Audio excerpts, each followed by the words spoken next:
하나님 말씀 같이 봅니다. 욥기서 2장 11절부터 13절입니다.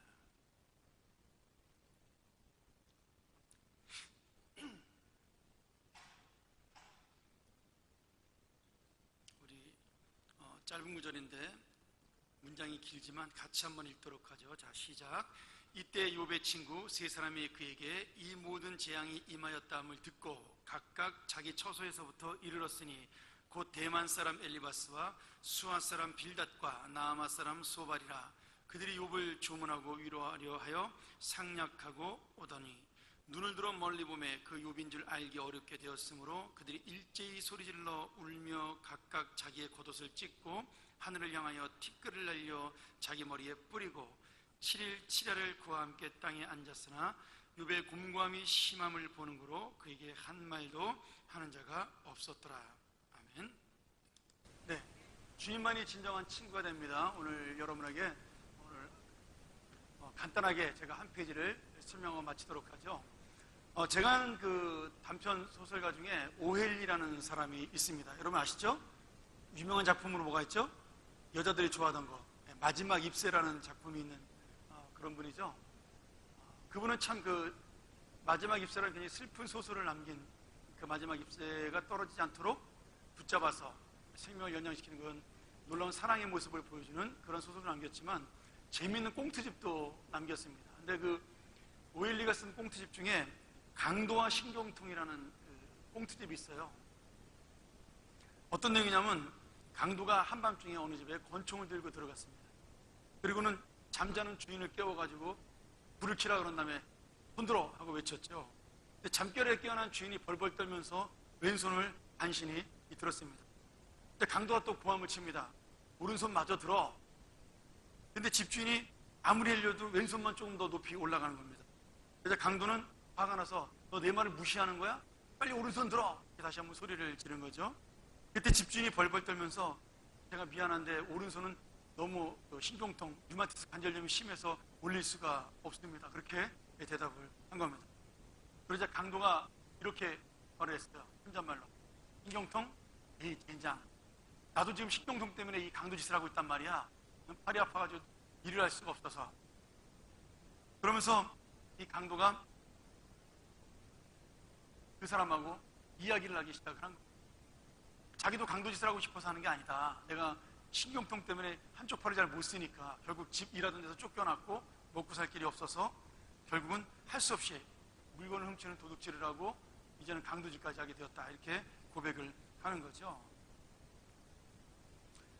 이 신경통이란 말에 번쩍 기가 띄인 강도가 당장 사람을 죽이거나 물건을 뺏어야 되는데 그런 생각 잊어버리고 자기도 고통당하고 있는 신경통, 그 류마티스 관절염에 대해서 그 주인과 이야기를 하기 시작을 했습니다.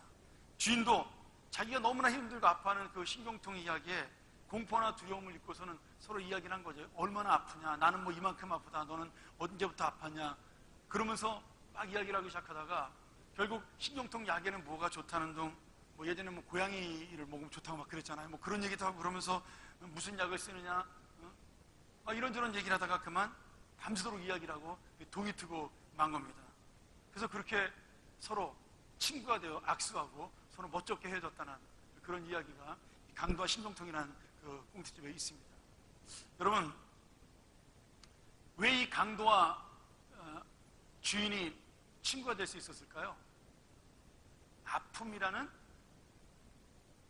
진통이라는, 고통이라는 같은 나눔을 할 수 있는, 공유할 수 있는 그런 제목을 가지고 있었기 때문입니다. 여러분, 친구는 그런 것 같아요. 서로 아픔을 가지고 있는 것을 나눌 수 있는 친구. 제가 몇 주 전에 제 초등학교 동창에게 전화가 왔습니다. 제가 가만 생각해보니까 살면서 초등학교 동창한테 전화 받은 게 두 번째인 것 같아요. 몇십 년 전에 한번 받았고 몇 주 전에, 두 주 전인가 석 주 전에 받은 것 같아요. 그 친구는 정말 저랑 친한 친구였습니다. 저를 교회로 인도했던 친구예요. 그러니까 저한테는 영혼의 은인인 거죠. 그 친구 때문에 내가 교회에 가서 처음으로 교회라는 것이 뭔지 알게 되었고, 물론 나중에 하나님의 은혜로 저희 어머니가 그 교회 같이 다니면서 저희 어머니 병도 낫고 뭐 이러면서 제가 함께 은혜를 받아서 하나님을 깨닫게 되었지만, 그러나 정말 그 친구의 내가 인도로 교회라는 걸 처음 나가보게 된 거죠. 지금도 기억이 나는데 제가 초등학교 5학년 때였던 것 같아요. 그 친구는 교회에서 가장 인정받는 엘리트 성도였습니다. 저는 새신자고. 그래서 그 크리스마스 때 연극을 했는데 제가 처음인데 열심히 교회를 나오니까 원래는 연극 같은 잘 안 시켜주는데 그 친구를 주인공으로 삼고 그때 여러분 유명한 그 배추밑둥이라는 그 연극이 있었죠.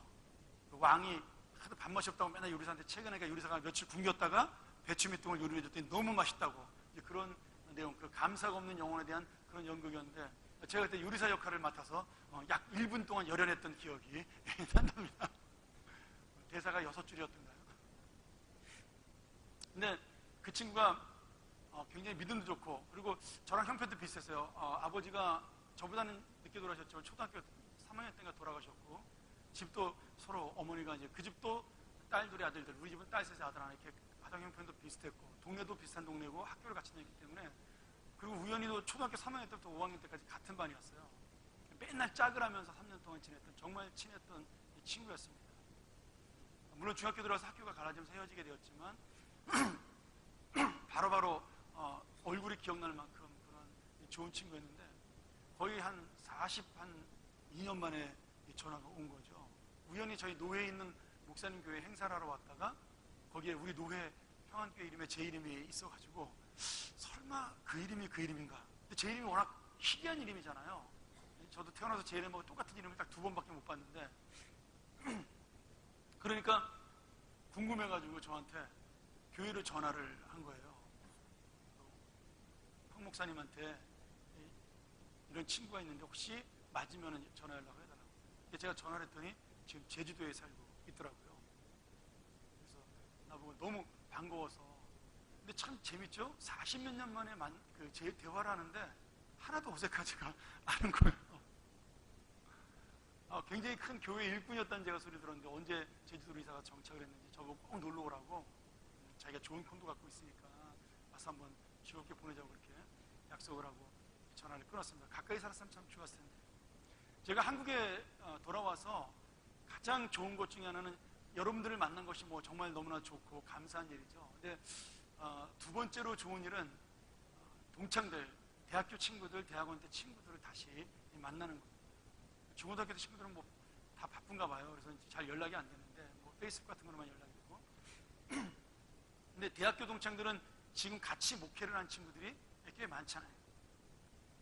근데 참 재밌게도 정말 거기에는 20몇 년 만에 만나는 사람도 많거든요. 대학을 졸업하고 대학원 졸업한 다음에 서로 사역지가 떨어지면서 한 번도 못 만난 사람들이 대다수입니다. 뭐 몇 명은 그렇지 않지만. 근데 저희 교회에서 모임을 갖거나 아니면 동창 모임을 가지면 20몇 년에 전에 만났던 친구들, 10몇 년 전에 만났던 친구들은 어제 만난 처럼 저는 똑같은 이야기를 너무나 편하게 이야기할 수 있다라는 거예요. 참 신기하다. 가끔 같이 모여서 교회 흉도 보고 교회 자랑도 하고 약간의 서로 질투도 하면서 또 서로 부러워도 하면서 근데 그런 이야기를 하면서 하나도 어색하지 않고 정말 어제 만난 친구를 오늘 만난 것처럼 행복한 것이에요. 역시 젊을 때 친구가 좋다는 생각 많이 해보고 그런데 아무리 좋은 친구도 아무리 즐겁고 친한 친구도 정말 나의 진정한 친구가 되기 위해서는 같은 아픔을 공유할 수 있어야 한다는 거예요. 여러분 예수님이 우리의 친구가 되시죠? 그럼 왜 예수님이 우리의 진실한 친구가 될까요? 예수님은 우리의 진실한 친구가 되기 위해서 이 땅에 사람의 몸으로 오신 겁니다. 우리를 이해하기 위해서. 아니 이해하시는데 혹시라도 예수님이 우리에 대해서 뭘 알아? 사람이 돼봤어? 이런 고생을 해봤어?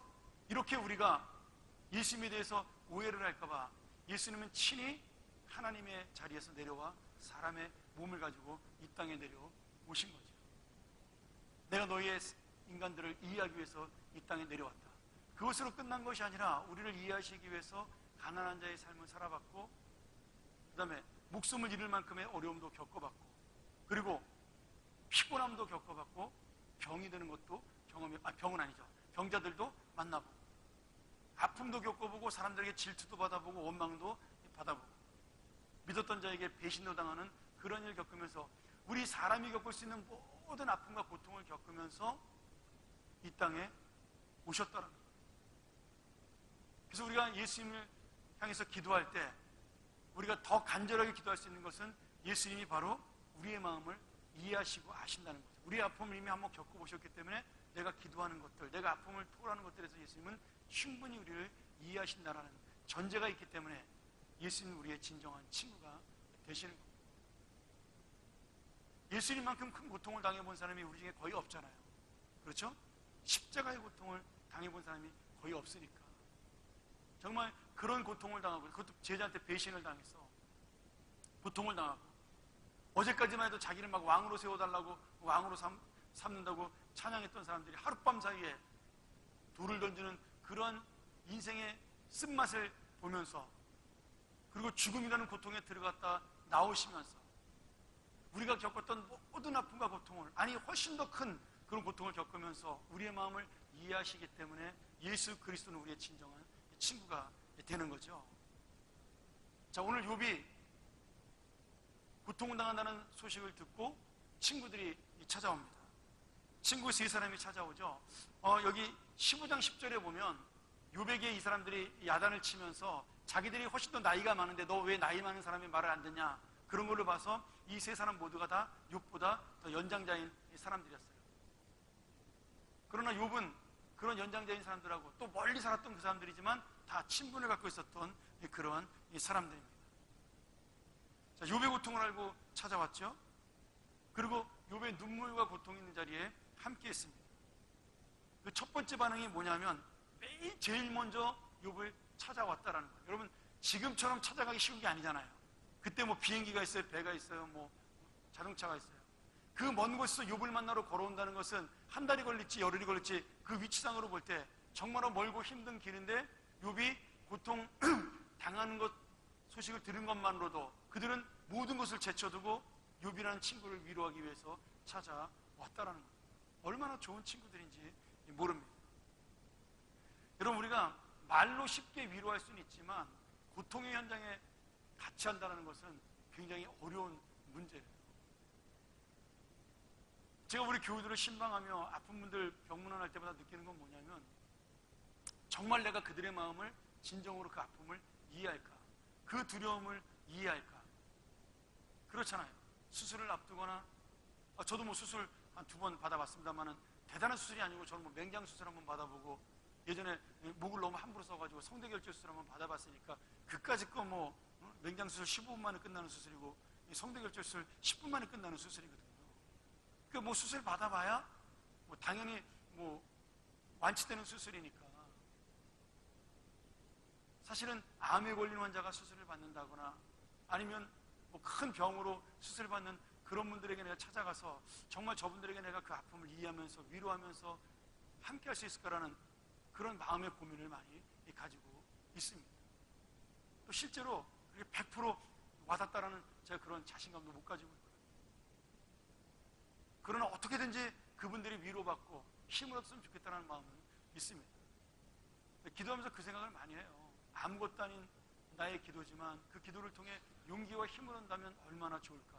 항상 그런 마음을 가지고 제가 병원을 신방을 합니다. 근데 오늘 이 친구들은 그냥 가까운 거리를 간 것이 아니라 먼 곳에서 고통의 현장 속에 욥을 찾아왔다라는 거죠. 여러분, 우리가 아픔을 당한 사람을 찾아가는 것이 얼마나 귀한 일인지 모릅니다. 사실 귀찮아요.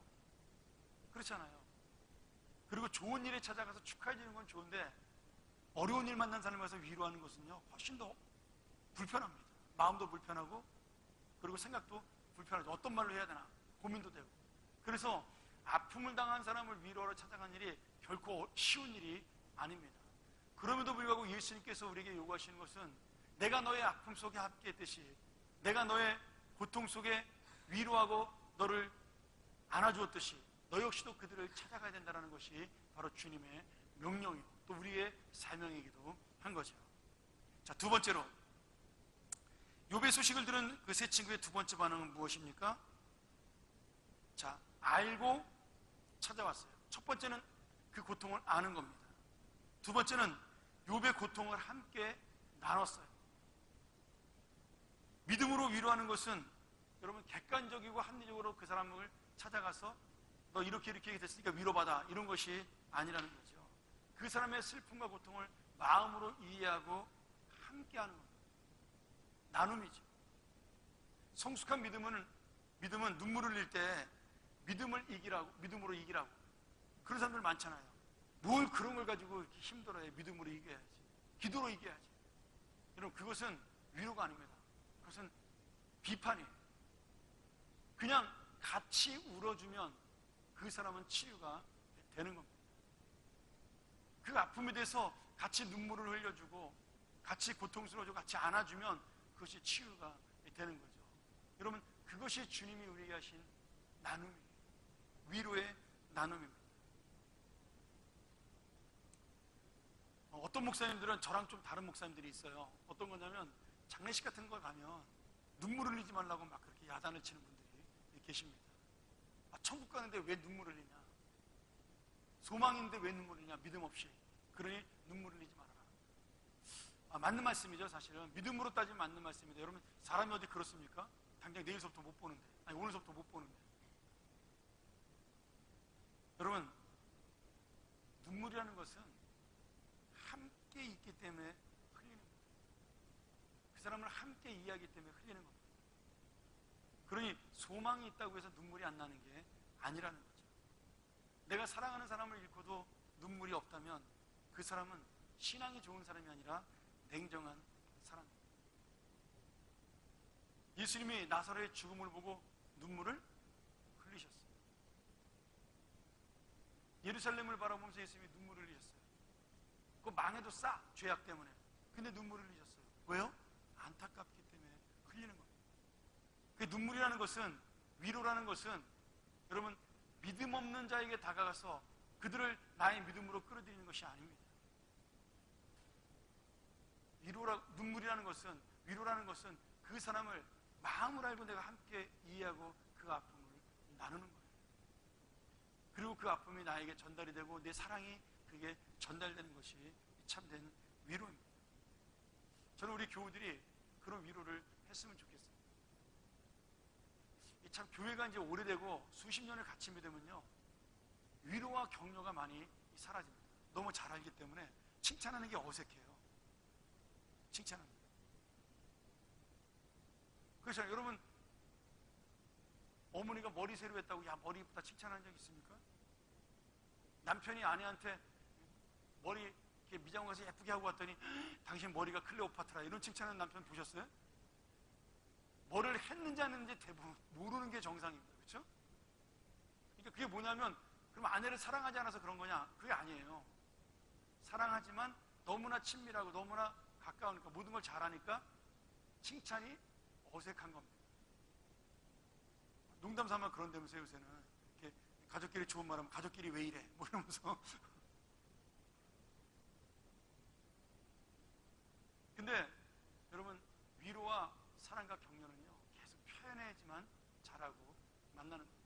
저도 참 재밌는 게 우리 큰애는 한국에서 9살까지 있다가 미국으로 갔으니까 13년을 있었어도 한국적 마인드가 반이에요.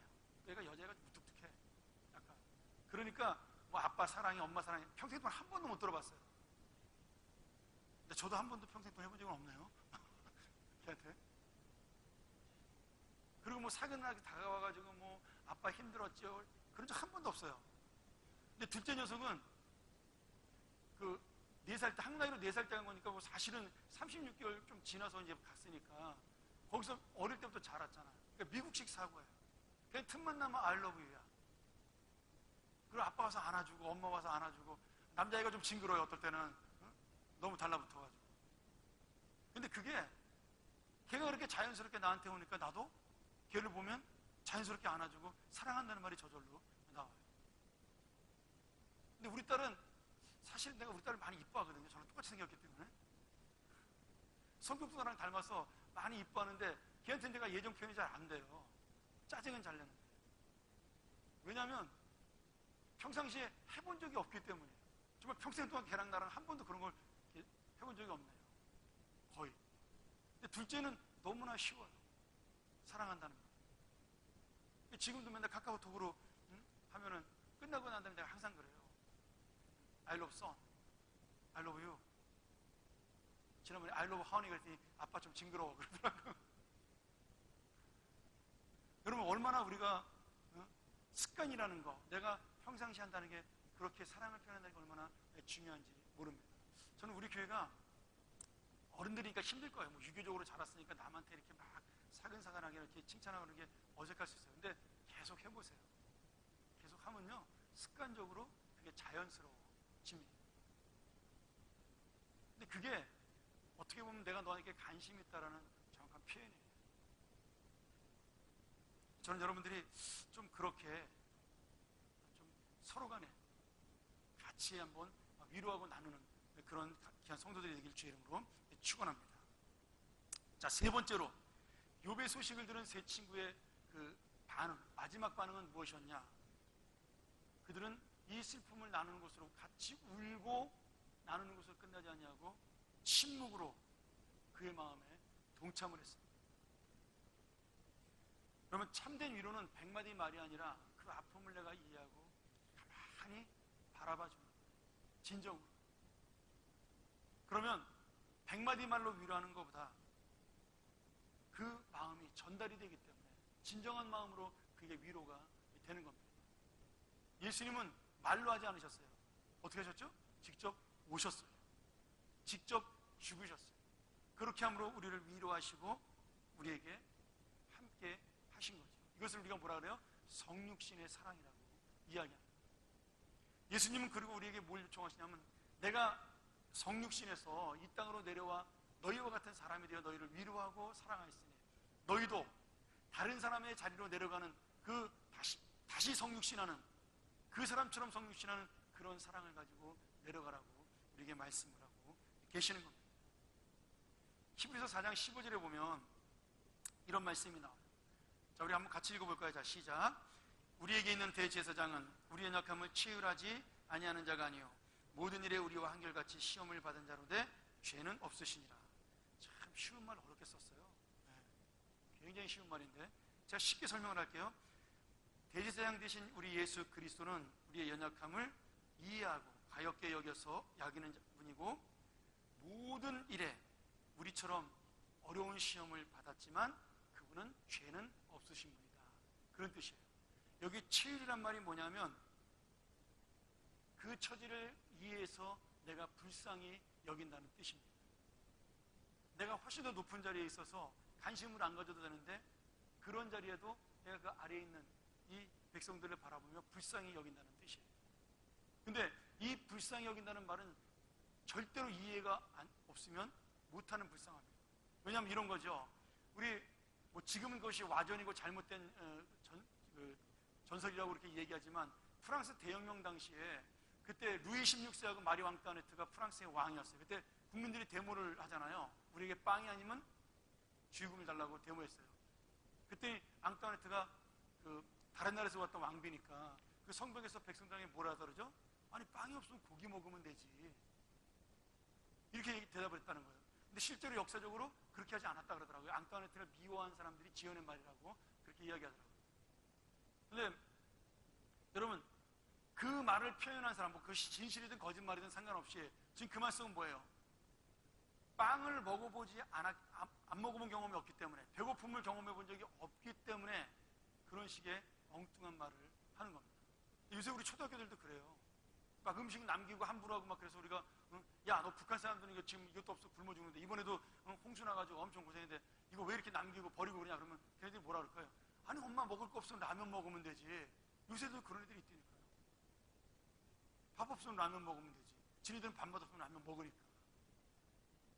그게 뭐냐면 그 사람의 처지와 상황을 전혀 모르기 때문에 이해하지 못하는, 그러나 그 이해하지 못함 때문에 상처를 주는 말이라는 거예요.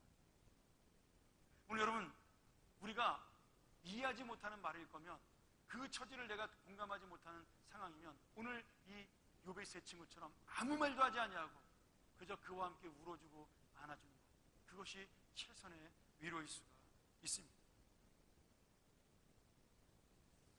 친구들이 와서 7일 동안 밤낮으로 욥을 위해서 눈물을 흘려줬다라고 우리 성경에 나와 있어요. 전체 2장 전체를 읽어봅니다.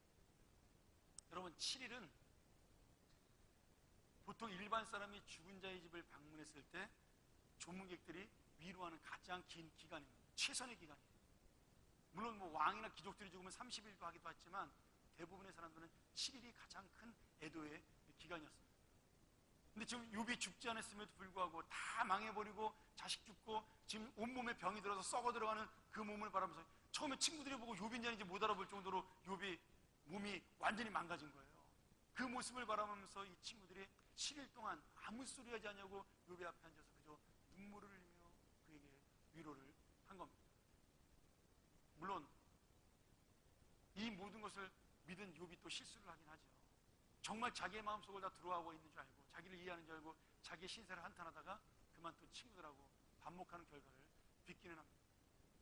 친구들은 욥의 아픔은 이해했지만 그 아픔의 이유에 대해서는 전혀 이해하지 못했어요. 자기의 지식으로 그것을 이야기한 거죠. 그건 이제 다음번에 우리가 제가 순서대로 이 세 사람을 한꺼번에 이렇게 나눠서 이야기를 하려고 합니다.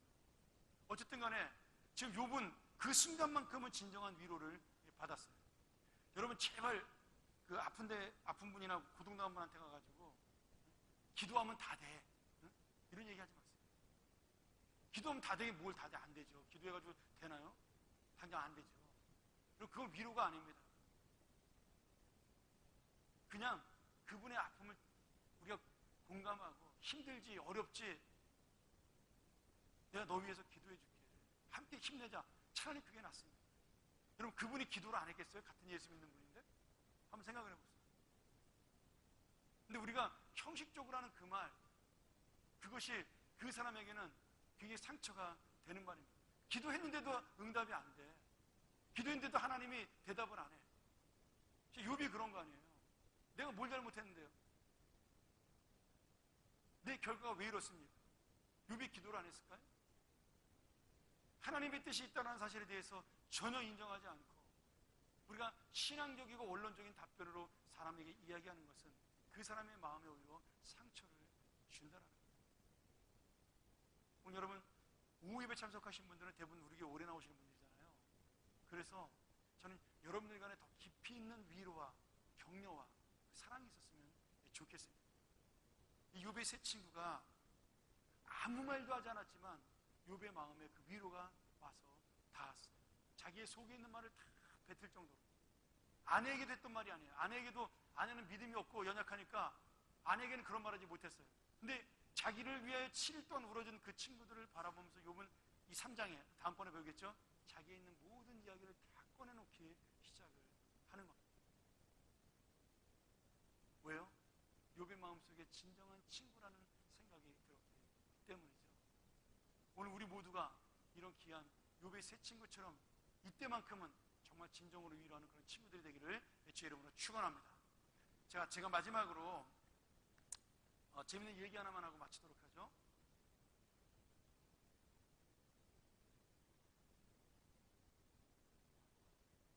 영국에 있는 한 출판사에서 큰 상금을 걸고 친구라는 말의 정의를 가장 잘 쓴 사람에게 상금을 주겠다라는 공모를 한 적이 있습니다. 수천 명이 엽서에다가 친구에 대한 정의를 써서 보내왔어요. 그 중에 가장 좋은 내용 5개를 뽑아서 그 출판사에서 발표를 했습니다. 기쁨은 더해주고 고통은 나눠 갖는 사람, 우리의 침묵을 이해하는 사람, 언제든지 만나도 싫지 않은 사람, 나에게 진심으로 충고해주는 사람. 이게 가장 좋은 친구의 4개 모델을 뽑혔습니다. 그리고 1등이 뽑혔어요. 자, 한번 들어보시겠어요? 온 세상이 다 내 곁을 떠났을 때 나를 찾아오는 사람. 여러분, 저는 이것이 친구의 가장 정확한 정의라고 말하고 싶지는 않습니다.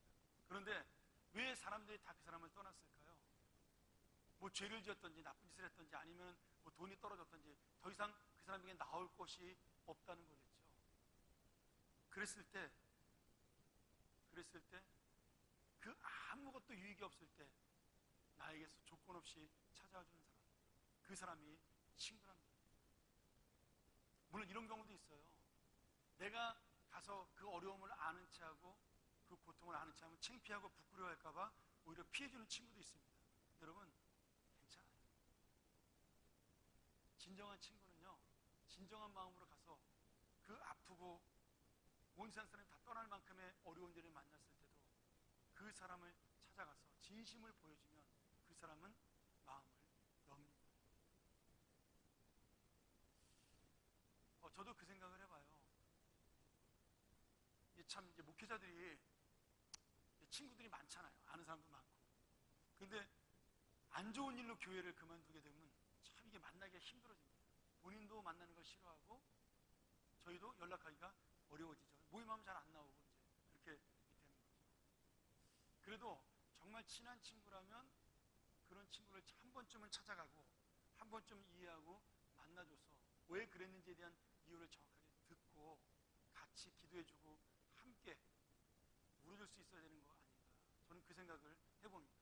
남들은 다 잘못했다고 얘기하고 뭐 심지어 죄를 졌다 할지라도 죄를 졌다고 이야기할지라도 정말 진정한 친구는 찾아가서 그 죄 지은 거 알고 있으니까 그 얘기는 하지 말고 그에게 그래도 너를 아끼는 사람들이 있다라는, 너를 위해 기도하는 사람들이 있다라고 전해주는, 저는 그런 친구가 있다라면 정말 행복하지 않을까라는 생각을 해봅니다. 물론 그렇다고 해서 그 상처와 아픔이 다 치료되는 것은 아니겠죠. 그럼에도 하나님은 그 속에서 그 사람을 다시 살릴 수 있는 힘과 용기를 얻습니다. 오늘 여러분, 우리가 새생명 축제를 준비한 중에 있습니다. 이왕이면 힘들고 어려운 친구들, 고통 중에 있는 사람들, 병이 들어도 괜찮고 마음의 고통이 있어도 괜찮고 망해도 괜찮아요. 우리 그런 분들을 많이 교회에 모시고 왔으면 좋겠어요. 정말 하나님이 그들을 사랑한다는 걸 보였으면 좋겠고요. 이 세상 모든 것이 다 버려져도 나를 떠나도 하나님은 너를 떠나지 않는 진정한 친구가 될 수 있다는 사실을 우리가 이번 새생명 축제에 보여주기를 소원합니다. 여러분, 우리가 사람은 의지해봐야 소용이 없죠. 결국 욥이 마지막에 의지한 게 누구예요? 하나님밖에 없습니다. 오늘 이처럼 달콤한 말로 위로하고 달콤한 마음으로 이랬던 세 친구마저도 욥의 진정을 이해하지는 못했어요. 역시 우리의 진정한 친구는 하나님밖에 없다는 사실입니다. 오늘 여러분, 그 주님, 진정한 친구 되신 주님을 만나고 또 그 주님을 소개하고 그 친구를 함께 누리는 여러분 되시기를 주의 이름으로 간절히 축원합니다. 우리 함께 기도하겠습니다. 우리 이 말씀 가지고 한번 기도하기 원합니다.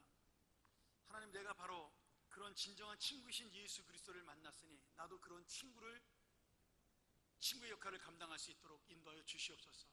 나를 만나는 사람이 그런 친구로 나를 볼 수 있도록 도와주옵소서. 내가 그 아픔을 위로하고 그 아픔을 찾아가는 그런 놀라운 하나님의 친구가 되게 하여 주시옵소서. 우리가 한번 시간 통성으로 기도합니다. 자비하신 아버지 하나님, 오늘 말씀 속에서 우리가 한 번 더 이 주님의 은혜를 나누고 어떤 친구가 될 것인가를 말씀 앞에 머리를 숙이며 고민합니다.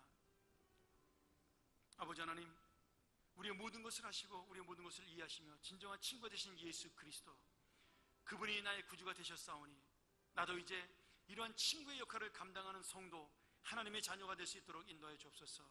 내 형제 중에, 사랑하는 내 자매 중에 아프고 병들고 고통 중에 있으며 마음을 나누지 못할 만큼 찢어진 상처를 가지고 있는 형제와 자매들이 있습니까? 찾아갈 수 있도록 도와주시고 그들을 만날 수 있도록 도와주시옵소서. 아버지 하나님, 그들을 이해할 수 있는 그런 사랑의 마음을 허락하여 주시옵소서.